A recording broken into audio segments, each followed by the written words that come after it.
Lucas, capítulo 21, a partir do versículo 8.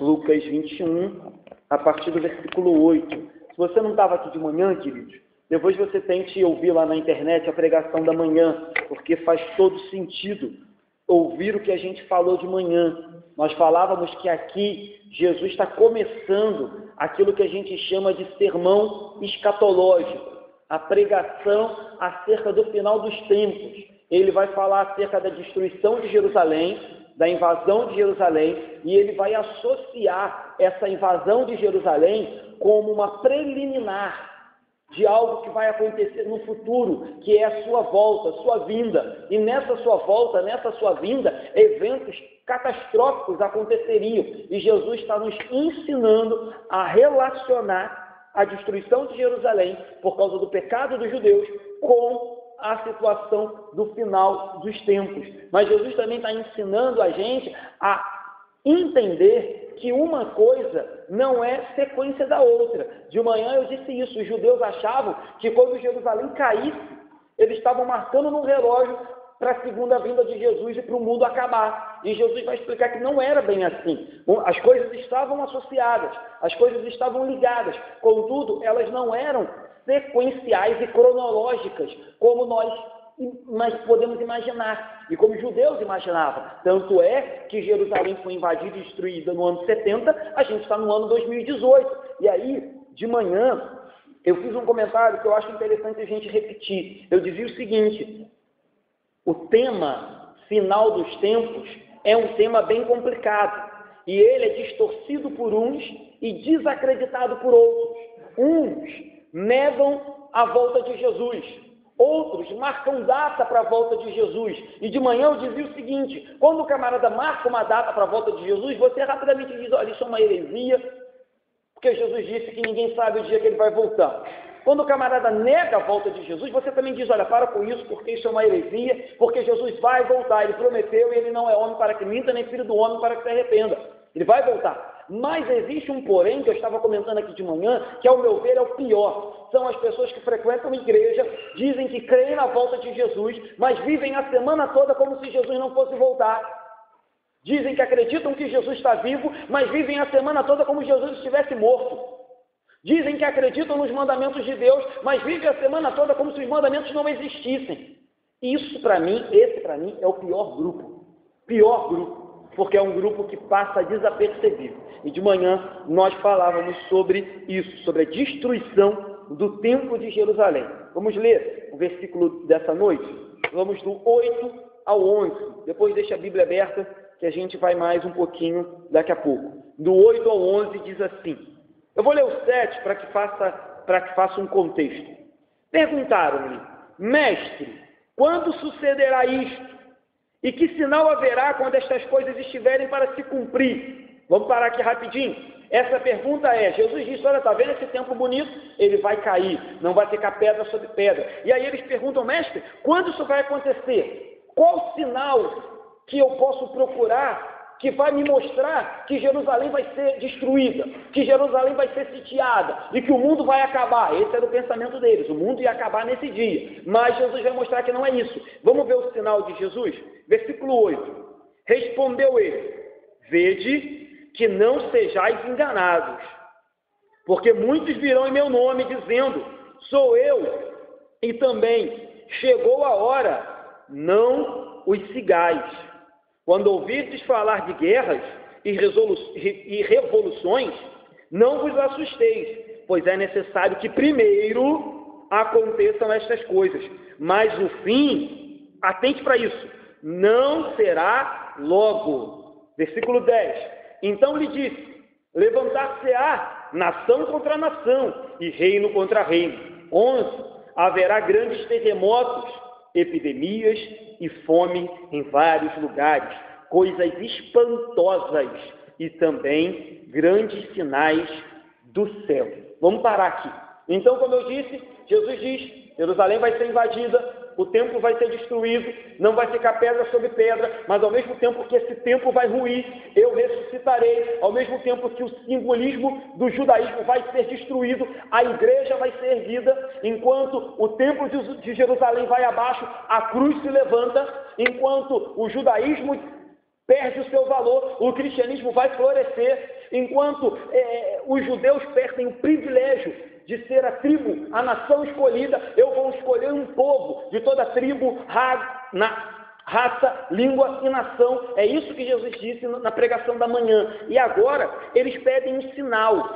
E Jesus vai começar a corrigir o erro que eu falei de manhã, de que uma coisa era ligada à outra. Destruiu Jerusalém, vai acabar o mundo. Jesus vai dizer, não é isso, tanto que eu falei para vocês, atentem, Jesus diz, primeiro aconteçam essas coisas, mas o fim não será logo. Está muito claro. Então Jesus vai começar a corrigir e mostrar que esses acontecimentos são importantes, que esses acontecimentos são preliminares, que esses acontecimentos apontam para o final do mundo, mas esses acontecimentos sozinhos não são, como é que eu vou dizer, infalíveis indicações de que o fim está chegando.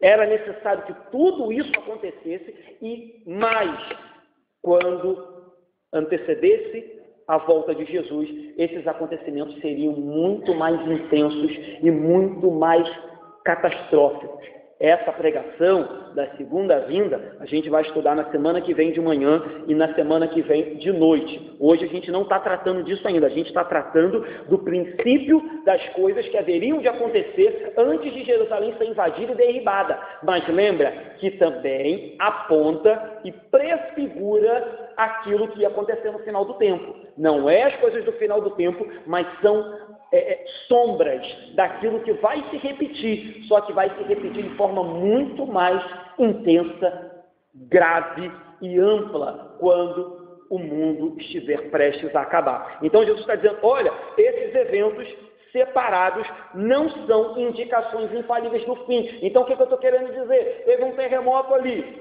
na China.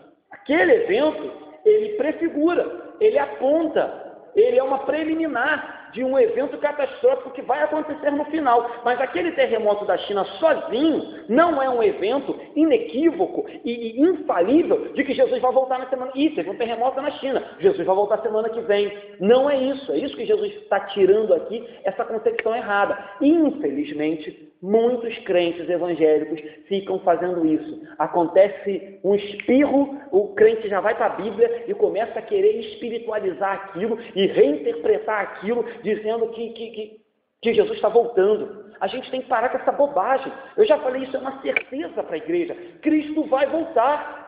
Mas não nos compete saber o tempo, nos compete pregar o Evangelho e esperá-lo, nos compete avaliar a nossa vida, nos limpar dos nossos pecados e esperar que Ele venha.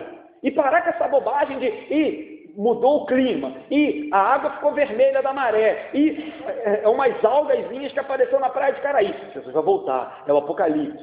Isso é bobagem, isso é crendice de gente que não se contenta com aquilo que a Bíblia diz. A Bíblia é muito clara, nosso povo não lê Bíblia. Então, entenda isso, afirmações e especulações acerca disso, terremoto, a água mudou de cor, teve uma guerra, teve uma invasão, aconteceu isso, o Papa fez aquilo, o Papa fez aquilo. Afirmações e especulações com relação a isso só geram uma coisa, zombaria, descrédito, blasfêmia dos incrédulos.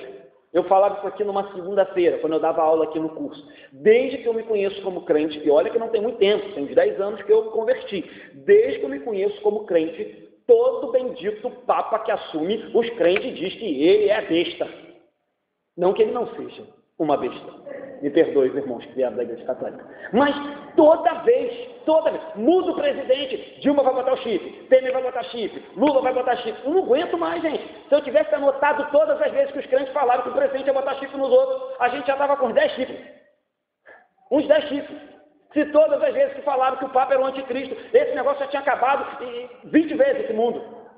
Então a gente tem que parar com isso, porque essas brincadeirinhas, essas afirmações bobas, essas especulações só geram uma coisa: descrédito. O povo fala, os crentes são tudo maluco, crente Jesus vai voltar nada, toda hora eles falam que o Papa é anticristo, toda hora eles falam que vai ter chifre, toda hora eles falam que a besta vai chegar e nunca chega. Então vira zombaria, vira descrédito, vira blasfêmia. Os ímpios ficam zoando da cara dos crentes. Por quê? Porque os crentes não se contentam com a Bíblia, não estudam a Bíblia e ficam falando bobagem.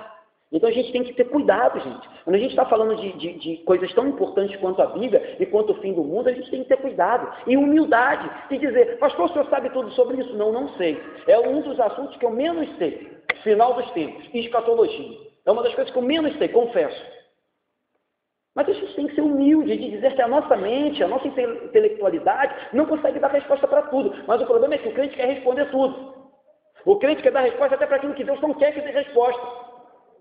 E aí, a gente começa a falar bobagem. E aí, eles pediram sinais. E Jesus vai começar a mostrar alguns sinais. O primeiro sinal que Jesus diz é: vede que não sejais enganados. Porque muitos virão em meu nome dizendo, sou eu. E também chegou a hora, não o sigais. Então, olha só. Como é que basta você ler a Bíblia? Jesus está dizendo, cuidado, cuidado, vou te dar um sinal. Muitos virão dizendo que sou eu. Muitos virão em meu nome, e muitos dirão, chegou a hora, é agora, está chegando. E aí Jesus diz, não os sigais. Então o primeiro alerta de Jesus é que antes da sua segunda vinda, e antes da destruição de Jerusalém, lembre-se que eu estou falando aqui, ele está apontando para a destruição de Jerusalém, mas é uma profecia dupla, uma profecia que está apontando para as preliminares da segunda vinda. Então Jesus diz, antes da minha segunda vinda, antes da destruição de Jerusalém, cuidado, aparecerão muitos falsos mestres, o engano religioso vai estar aflorando no meio cristão. E não é isso que tem acontecido nos dias de hoje? Ainda de forma tímida, porque eu digo que vai piorar, porque é isso que a Bíblia diz, vai piorar, mas não é isso que Satanás tem feito desde que o mundo é mundo. Satanás tem sido enganador há séculos. Há séculos Satanás tem levantado falsas heresias, falsas doutrinas, heresias, seitas, falsos milagres, falsas igrejas, falsos pastores, mentiras, enganando o povo, oferecendo para o povo aquilo que Jesus nunca ofereceu. Não foi isso que ele fez, como o Guilherme leu aqui de manhã, com o próprio Cristo no deserto? Um falso ensino, uma falsa doutrina, uma falsa promessa. Então, cuidado, queridos. Eu não posso afirmar quando Jesus volta, mas estamos vivendo, sim, tempos que antecedem a volta de Jesus. E se você que é mais antigo que eu de igreja, com certeza tem muita gente que é mais antigo que eu, vai perceber que o engano religioso só tem se multiplicado. As mentiras, os falsos cristos, os falsos pastores, as falsas igrejas, os falsos crentes têm se multiplicado a cada dia que passa. O avanço do islamismo, o avanço do ateísmo, o avanço da promiscuidade, o avanço dos escândalos dentro da igreja tem somente crescido. E isso aponta para a volta de Jesus Cristo. Não me compete aqui dizer quando vai ser, mas eu sei que Jesus diz, cuidado, antes da minha vinda, o abandono da fé, as seitas, as heresias, os falsos milagres vão crescer. E muitos virão dizendo, sou eu o Cristo, chegou a hora. E Jesus diz, não os sigais. E o que mais tem é crente bobo, seguindo falsa profecia, falso mestre e bobagem que dizem em qualquer igreja ou em qualquer televisão, infelizmente. O segundo ponto que Jesus fala é acerca de guerras e insurreições.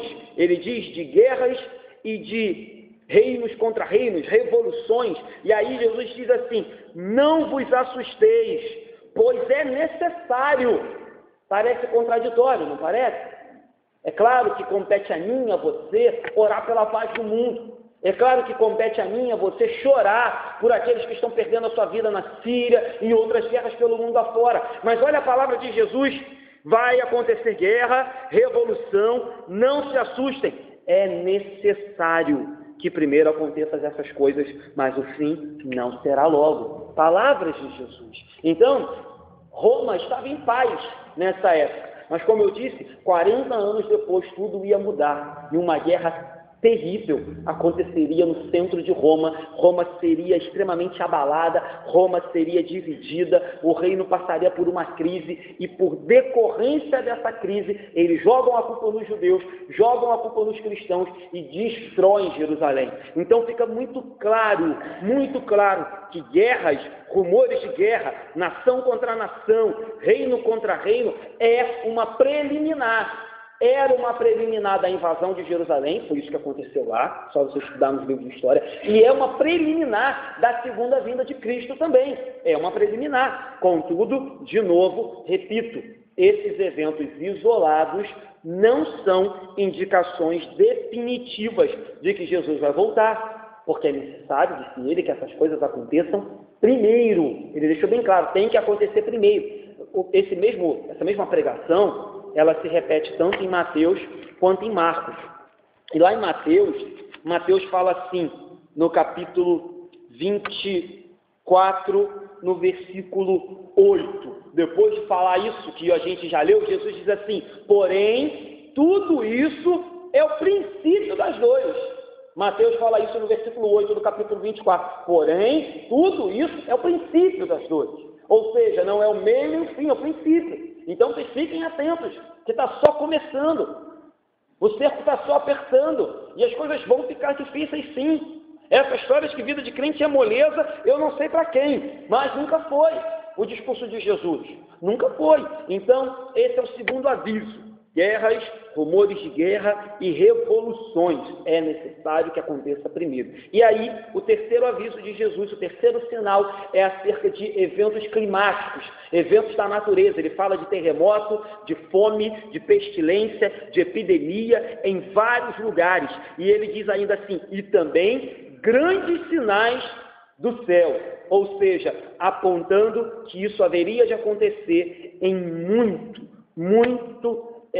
com muita frequência, tanto nos eventos que antecediam a queda de Jerusalém, quanto nos eventos que vão anteceder a sua segunda vinda. Então, de novo, repito, essas perturbações, essas questões são apenas prefigurações do que vai acontecer no final dos tempos, porque no final dos tempos, a gente vai pregar isso na semana que vem, de manhã e de noite, as coisas acontecerão com muito mais intensidade, com muito mais força do que eventos isolados aqui e ali. Digamos que toda a face da terra vai sofrer por causa do cálice da ira derramado sobre os pecados cometidos desde que o mundo é mundo. Então, colocando aqui agora um alerta, sem dúvida, essas palavras se cumpriram já parcialmente. É só você lembrar da história da igreja. Quando Jerusalém é invadida, essas coisas começam a se cumprir. E desde lá, essas coisas têm se cumprido a cada dia que passa, com mais intensidade. A Bíblia diz que vai chegar uma hora que o cálice vai chegar ao ápice, vai transbordar. É isso que tem acontecido desde que o mundo começa a viver o que Jesus disse a partir do cumprimento da invasão de Jerusalém.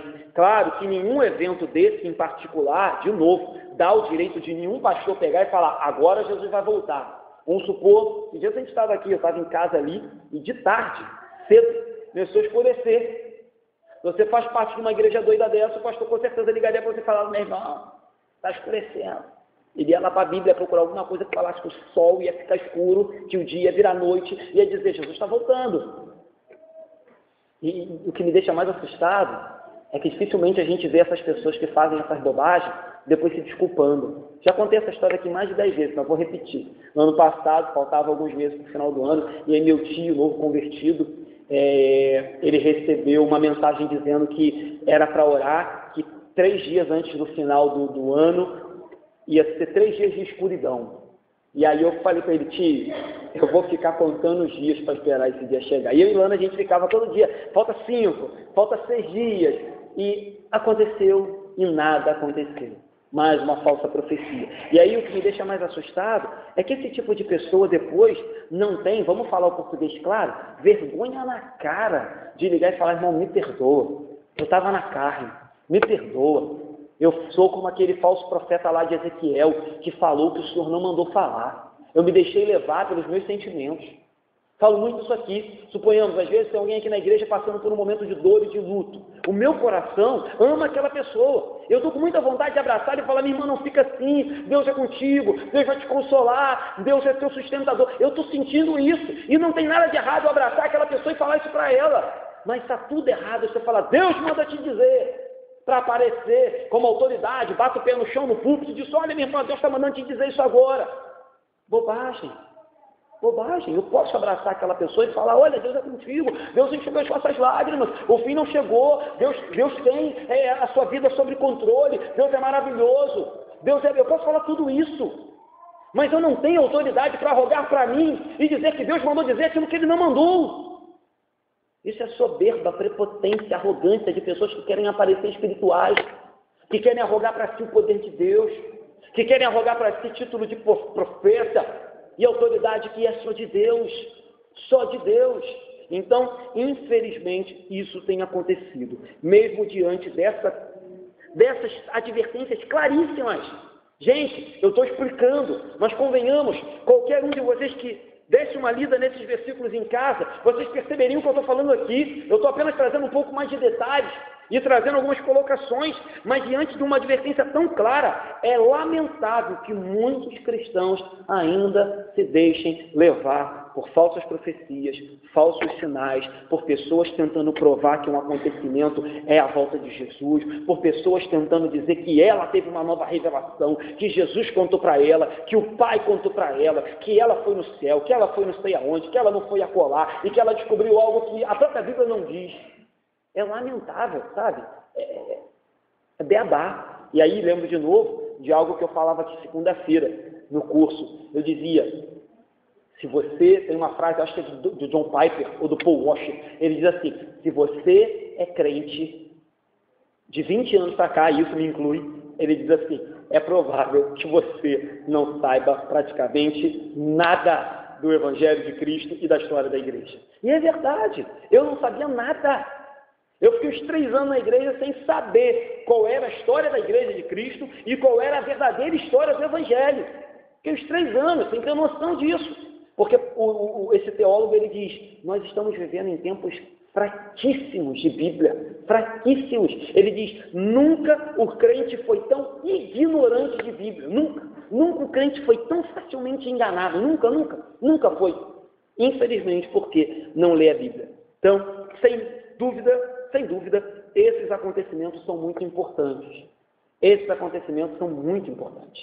Contudo, eles são apenas degraus de uma escala que só tende a crescer e aumentar para que chegue ao fim do plano de Deus.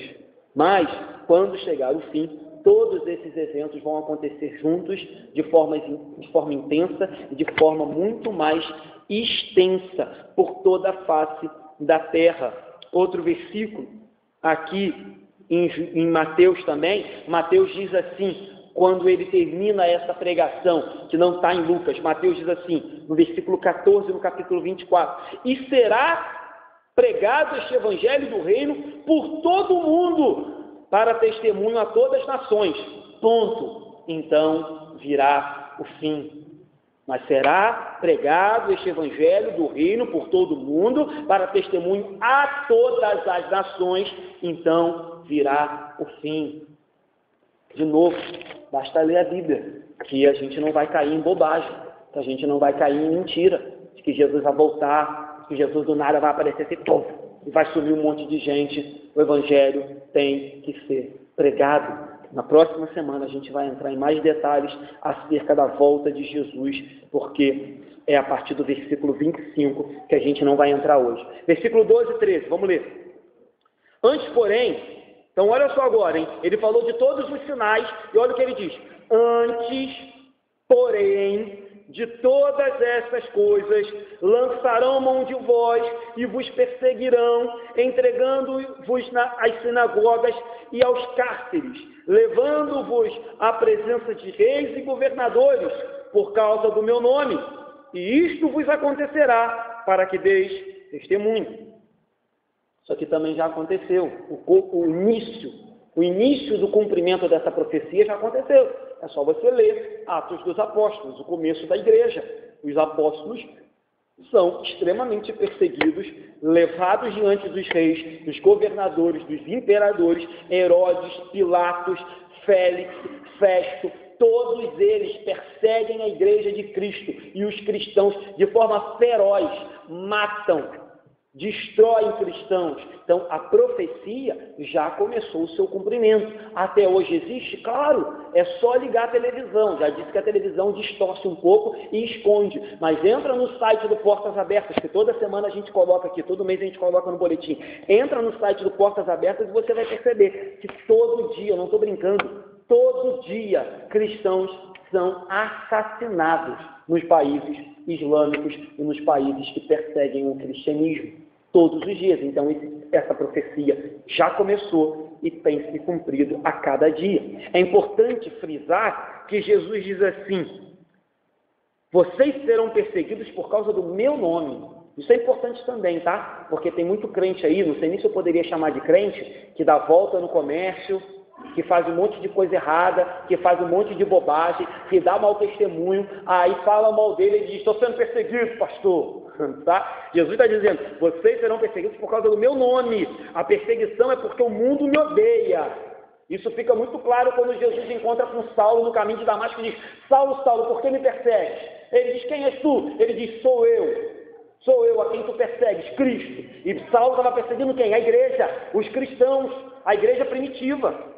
Então, não é fazer besteira e sofrer perseguição. É sofrer perseguição pelo fato de ser crente. É ser perseguido pelo fato de não concordar com as besteiras desse mundo. É ser zombado, é ser ridicularizado, é ser excluído de algumas coisas porque você não compactua com o erro. Ser cristão é ser perseguido porque você carrega a imagem de Cristo. E não ser um monte de crente que tem aí 7-1, que faz besteira e depois diz que está sendo perseguido. Não é isso, tá? Não confundam as coisas. Então, durante os séculos, essa profecia tem se cumprido na história da igreja. E aí, olha que coisa maravilhosa, né?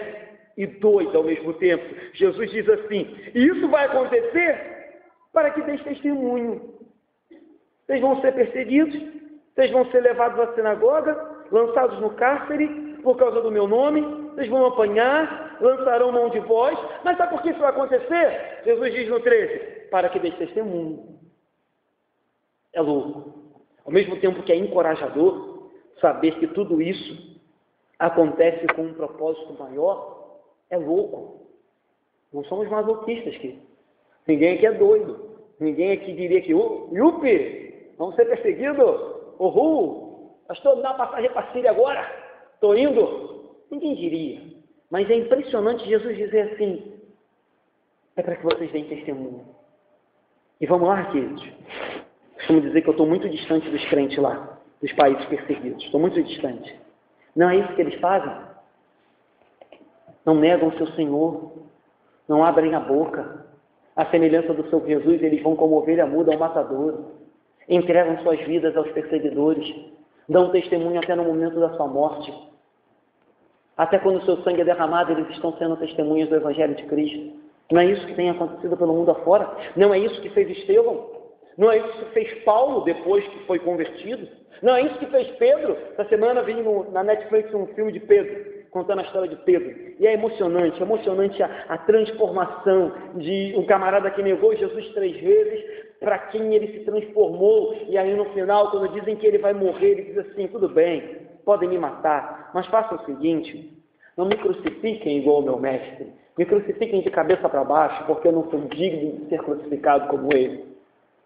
Impressionante, impressionante. Testemunhos até no momento de morte.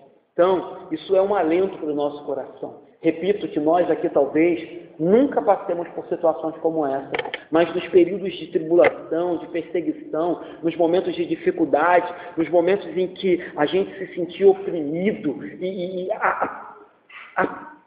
apreensivo com as coisas que o mundo tem nos causado, a gente tem que se lembrar: isso acontecerá para que deis testemunho. Isso acontecerá para que deis testemunho. E tem mais uma promessa que nos deixa extremamente felizes. Vamos lá? Versículo 14 e 15 diz assim: assentai, pois, em vosso coração de não vos preocupardes com o que haveis de responder, porque eu vos darei boca e sabedoria a que não poderão resistir, nem contradizer todos quantos se vos opuserem. Então Jesus diz, olha, coloca uma coisa no coração de vocês, não se preocupem com o que vocês terão que dizer, porque eu darei boca para vocês, eu darei sabedoria, e vocês vão falar de tal maneira que eles não poderão resistir, nem contradizer vocês, porque o meu Espírito vos encherá de poder e de resposta para dar diante das perseguições. Pregamos sobre isso. Capítulo 12 de Lucas. No capítulo 12 de Lucas, Jesus diz assim, versículo 11 e 12. Olha o que Jesus diz. Quando vos levarem às sinagogas e perante os governadores e as autoridades, não vos preocupeis quanto ao modo por que respondereis, nem quanto às coisas que tiverdes de falar, porque o Espírito Santo vos ensinará naquela mesma hora as coisas que deveis dizer. É uma profecia, é uma promessa maravilhosa, de que Ele nos daria poder para responder. Lembrem de 1 João, capítulo 3, versículo 13, Jesus diz, olha, João diz, né? Não vos maravilheis se o mundo vos odeia. Não vos maravilheis. Primeiramente, eles odiaram a Jesus. No capítulo de João, no versículo 15, agora sim, o próprio Jesus dizendo, ele diz, olha, se o mundo vos odeia, primeiro eles odiaram a mim. E aí Jesus segue e diz assim, eles vos odeiam porque vós não sois do mundo. Dele, do mundo, vos escolhi, por isso o mundo vos odeia. João capítulo 15, Jesus diz isso. Em 1 João capítulo 3, versículo 13, João diz, olha, não fiquem maravilhados se o mundo odeia vocês, porque primeiro eles odiaram o próprio Jesus, por isso eles odeiam vocês. É correlação. Outra coisa que me chama a atenção, né, queridos? É claro que a gente não tem que fazer por onde, nem sair por aí buscando a raiva dos nossos vizinhos, buscando problema com os nossos vizinhos. Mas eu fico muito assustado quando algumas igrejas querem ser amadas pelo mundo, quando algumas igrejas querem ser populares, quando algumas igrejas querem ser, sabe, quando você vê um ímpio entrar numa igreja e falar assim, olha, eu gostei muito daquela igreja, e não falar assim, poxa, a pregação daquele pastor me ofendeu.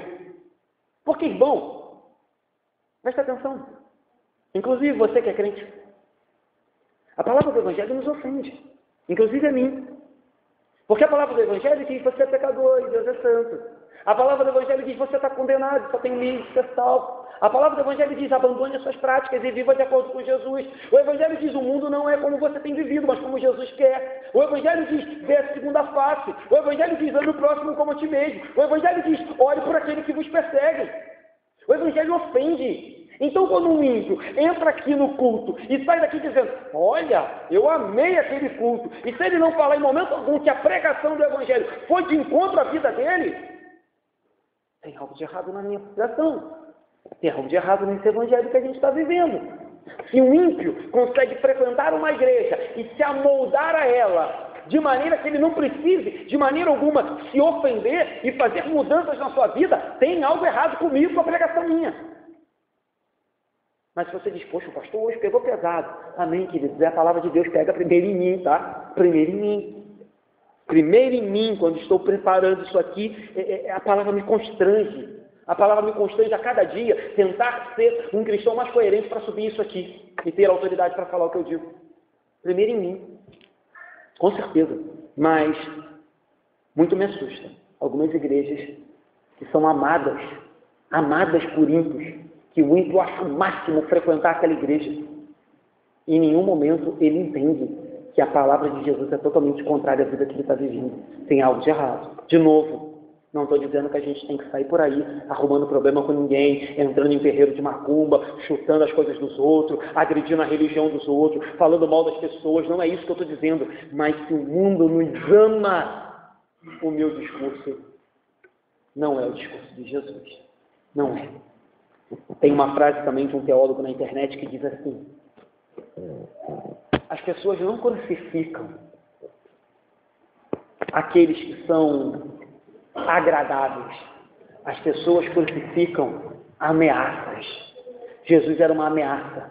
Jesus incomodava a religião, Jesus incomodava a política da época, Jesus incomodava os pecadores, Jesus incomodava o sistema todo, porque a pregação dele era completamente antagônica àquele mundo que as pessoas viviam.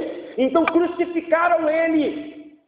Alguns pastores de hoje em dia não seriam crucificados, seriam carregados no ombro, colocados num pedestal, eleitos a presidente do Brasil, provavelmente, porque eles são amados, porque a palavra deles fala aquilo que agrada o ouvinte. Não se crucifica pessoas indiferentes, se crucifica ameaças. Jesus ameaçava todo o sistema. Jesus incomodava, Jesus constrangia. Jesus realmente colocava as pessoas contra a parede com o seu discurso. Então, queridos, Jesus promete que além da perseguição, Ele nos daria capacidade de responder diante de toda perseguição. Então, creia nisso. Se um dia for necessário passar por uma zombaria no trabalho, passar por uma perseguição, Jesus nos dará resposta. Falei aqui há poucos dias atrás também, que às vezes a melhor resposta é o silêncio. A gente vive numa época que a gente quer muito... Eu vou responder, pastor! Falaram mal de mim na internet, falaram um negócio para mim aqui na minha foto, falaram um negócio aqui para mim no meu trabalho.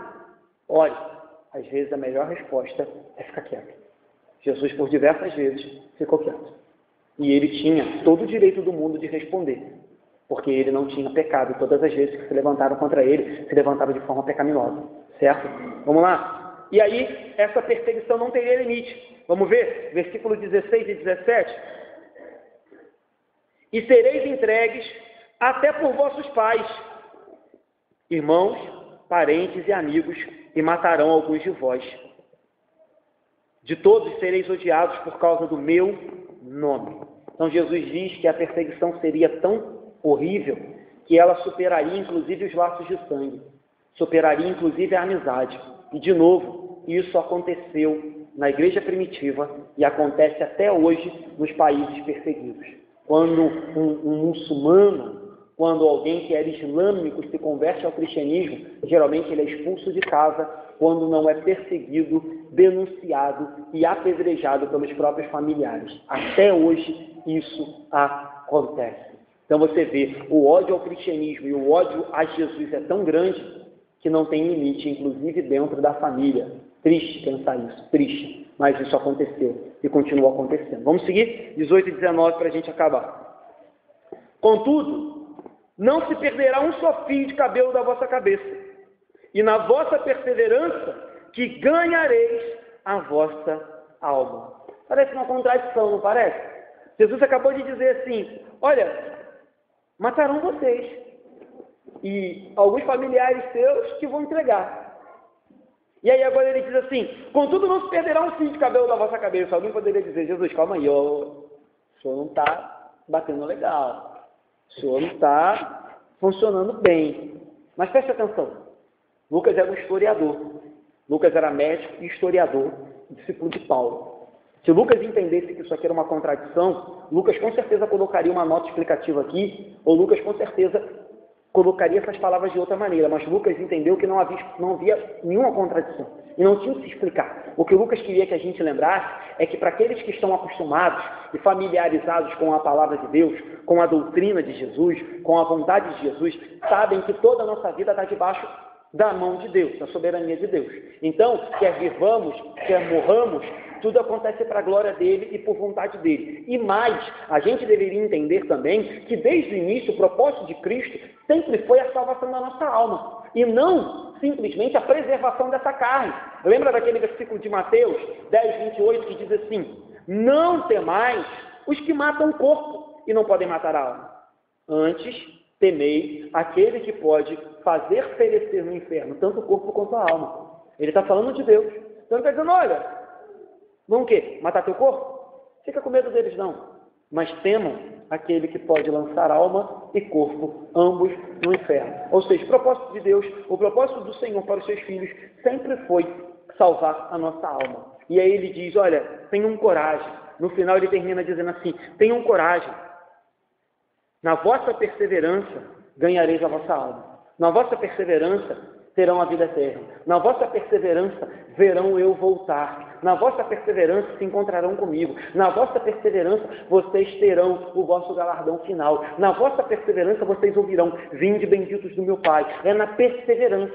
É necessário perseverar. Claro que toda essa força, toda essa disposição é dada pelo próprio Espírito Santo por meio de Cristo, porque ele diz: quando vocês forem levados, eu vos farei lembrar, eu vos darei boca, eu vos darei sabedoria, eu vos darei força para sustentar. Ou você acha que algum cristão que morreu na arena, que algum cristão que morreu na fogueira estava normal? Vamos falar um pouco lá? Você acha que um crente que foi para a fogueira sem reclamar, cantando louvor, estava normalzinho? Estava cheio de Espírito Santo, queridos. Você acha que ele perseverou normal? Você acha que um crente foi lançado na arena para lutar com leões e foi comido por leões, estava normalzinho? Estava muito cheio de Deus. Muito cheio de Deus. A ponto de entender que ele havia de sustentar. A ponto que jamais perecêssemos. Lembro muito daquele texto que é um texto sensacional, Romanos capítulo 8. Pois eu estou bem certo de que nem a morte, nem a vida, nem os anjos, nem principados, nem coisas do presente, nem coisas do porvir, nem poderes, nem altura, nem profundidade, nem qualquer outra criatura poderá separar-nos do amor de Deus que está em Cristo Jesus, nosso Senhor. Então ele diz: perseverem até o fim. As coisas vão ser bem difíceis, mas perseverem até o fim. As coisas vão ficar complicadas, perseverem até o fim. E ele persevera conosco. Não perseveramos só. Amém? Vamos terminar? Algumas aplicações rápidas. Primeira, lembre, queridos, muitas advertências foram dadas por Jesus acerca do engano. E essas advertências, hoje, são muito importantes, porque o engano, cada dia que passa, aumenta. Segunda, Jesus nos mostra qual seria a verdade do mundo: guerra, nação contra nação, reino contra reino. E essa verdade nos leva a uma outra verdade, uma terceira verdade. É duro falar isso, é triste falar isso, mas nós não teremos uma paz reinando no mundo antes da volta de Jesus. Nós teremos reino contra reino, nação contra nação, terremotos, fome, todo tipo de acontecimento na Terra. Semana que vem a gente vai ver acontecimentos mais terríveis antes da segunda vinda. E Jesus vai dizer que esses acontecimentos, sim, são antes da vinda dele, está no versículo 25. Então, não se engane. Ainda que a gente tenha que orar pela paz e pregar o Evangelho, não vamos viver numa Disneylândia antes de Jesus voltar. A Bíblia diz bem clara: porventura, quando Cristo voltar, achará fé na terra. Lá em Mateus, no capítulo 24, ele também vai dizer assim: se esses dias não fossem abreviados, não sobraria ninguém. Está em Mateus capítulo 24. Outra aplicação aqui, para a gente já terminando também: Jesus prediz perseguição e aversão ao Evangelho. Então, cuidado com isso. Queremos que as pessoas se convertam, queremos que as pessoas confessem Jesus, queremos que as pessoas se acheguem à nossa igreja e às outras igrejas que fazem parte desse bairro. Contudo, Jesus deixa bem claro que na grande maioria o que vai acontecer é perseguição e aversão ao Evangelho. Certo? Cuidado com isso. E última aplicação aqui: Jesus termina, depois de uma mensagem muito dura, prometendo graça, consolo, conforto e sustento nos momentos mais difíceis. Porque ele diz: contudo, não se perderá um só fio da vossa cabeça, e na vossa perseverança ganhareis a vossa alma. Certo, queridos? Ainda que as coisas fiquem muito feias, não sei se viveremos esses dias, não sei se passaremos por isso, mas se passarmos por isso, lembre-se, não cairá um só fio da nossa cabeça. Estou falando aqui da nossa salvação que encontra-se em Cristo Jesus. E na nossa perseverança ganharemos a nossa alma. Amém? Vamos terminar? Vocês esperem.